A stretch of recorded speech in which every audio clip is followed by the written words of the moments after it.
ചിലവ് പൂക്കളം മുതലാവണമെങ്കിൽ 60 ആൾ ചത്ത് കിട്ടി ചക്രം കൊണ്ടുപോകണം.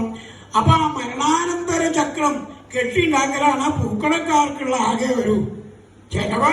ഇപ്പൊ എന്താ ഈ ഭഗവാൻ ചെന്ന് അതിനു പകരം തനിക്ക് വസ്ത്രം മാല വേണമല്ലോ എന്ന് അഭിനയിച്ചു. അയാള് ഇരുത്തി നല്ല ഹസ്തൈ സുഗന്ധൈ കുസുമയർമാല വിരചിതാർദ്ദതൗ മാലയുണ്ടാക്കി കൊടുത്തു. അയാളെ അനുഗ്രഹിച്ചു.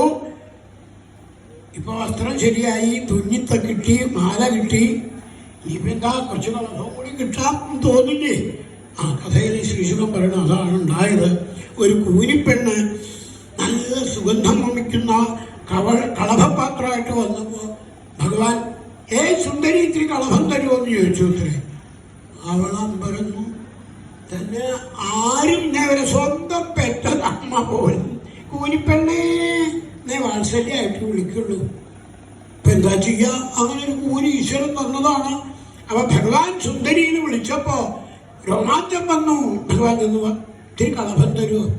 നിങ്ങൾക്കല്ലാണ്ട് ആർക്കാ തരിക എന്ന മട്ടിലെ കണ്ണടച്ചും മടച്ചും തുറന്നും ഭഗവാനെ നോക്കുക.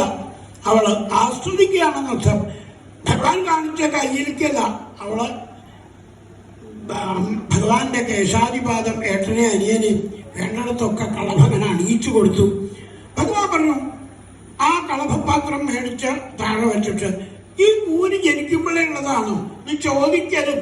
അവള് അതേന്ന് മറുപടി പറയുന്നതിന് മുമ്പ് കാലുമ്മ ചവിട്ടി പിന്നാക്കം പോടാൻ നിർത്തിയില്ല.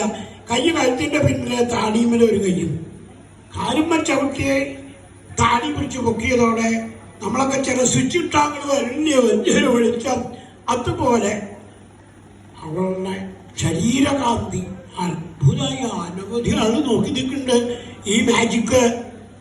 അവള് കൃതാർത്ഥതയോടെ ആണ് യാത്രയായത്.